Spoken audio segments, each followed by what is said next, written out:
Hey everybody, in this video we're going to talk just a little bit about Joe Biden running for re-election. So this is not a surprise at all, but this news was all over the place yesterday. And Biden's doing it. He's going for a second term. I do remember him saying he would only go for one term back when he ran the first time. Of course, in politics, candidates make pledges like that all the time. They mean absolutely nothing. So anyway, he's running again. And what does this mean? Well, my take is the Democrats are really all in on Biden. They don't want to think about any primary challengers. They think he won last time, so why rock the boat? Stick with what already worked. So that does make sense. But for me, it seems like Biden's political identity is centered around not being Donald Trump. And that really wears thin. And the two issues that are going to be on the forefront are January 6th / democracy and abortion. And this is also not a surprise. Usually in politics, people stick with what seems to work until it stops working.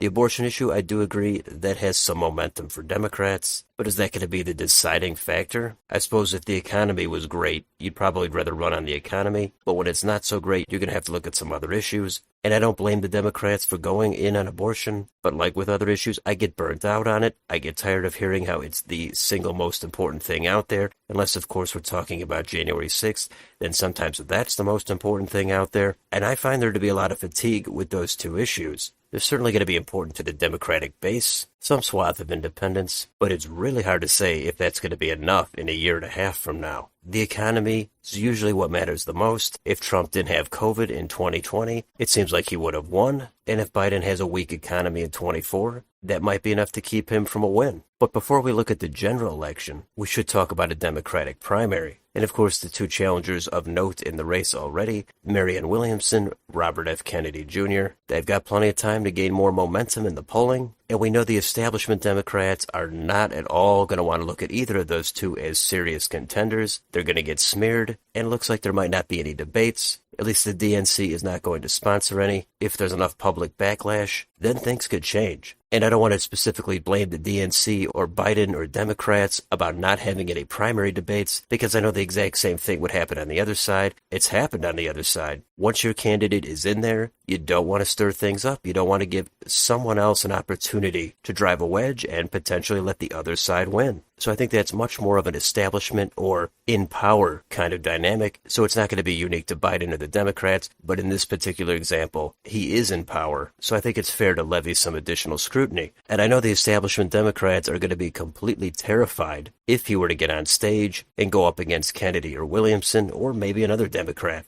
They're going to be scared that the American public might hear some different views or criticisms of the current administration, and I guess they must think that they're not allowed to hear that, or some of them might actually defect from Biden. But my comment here is this administration has gone so hard in defining themselves as pro-democracy that if there's not any primary debates, it's pretty much a hypocritical slap in the face of the voters. Democracy would involve debates. And if you have such a stellar record, let it be known, because it indicates nothing but weakness if you're afraid to contrast yourself with any opposition. So I would like to see a debate. I'm usually pro-debate, and usually everybody that's not enthusiastically pro-administration, they're going to support debates as well. The only people that are not going to want the debates, again, mainstream establishment Democrats. They don't want to give progressive candidates any more of a spotlight, and they also don't want to potentially weaken Biden going up against Trump, therefore letting Trump have an edge. So I would like to see Biden confronted from the left. From what I hear from progressives, they think Biden is atrocious. It's all superficial gestures and token victories, and they want to see a real progressive firebrand get in there and really shake up that establishment and stick to the things that outsider Democrats talk up when they're running for office, but then mostly end up failing to deliver on and cozy up to the establishment once they're in office. So I would love to see a debate on that. And then if everybody loves Biden so much, then they would support him. And then they could also say that that's a healthy, functioning democracy. So assuming it's going to be Biden as the nominee, the general election is so far off. On the Republican side, who knows what's going to happen? But of course, Donald Trump, he is the favorite. And does Biden really want to go up against Trump? Or would he rather go up against DeSantis? I've heard conflicting things on this. Trump is really battered. He's scandal-plagued. He has massive opposition. But at the same time, he's a wild card.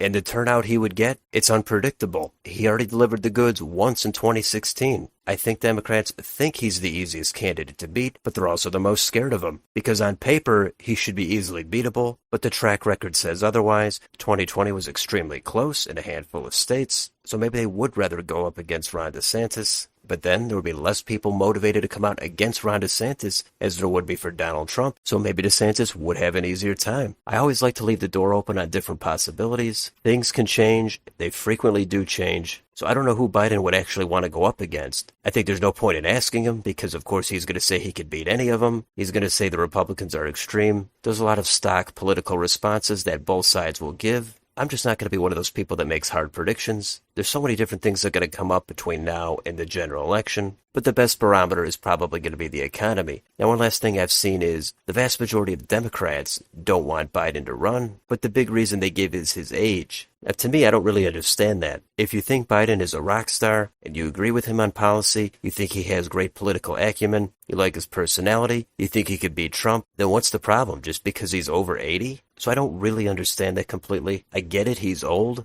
but I would think there'd be some additional criticism besides just his age. If not, then you'd support him running again. But anyway, that's a little bit about what I think about this re-election news. I'm sure everybody's going to have their own opinion, so let me know in the comments. What do you think about Biden running for re-election? What do you want to see happen in the primaries? And do you have any hard predictions for the general election? Let me know down below on your way out. Don't forget to like, share, and subscribe. As always, thanks for watching, and I'll see you on the next video.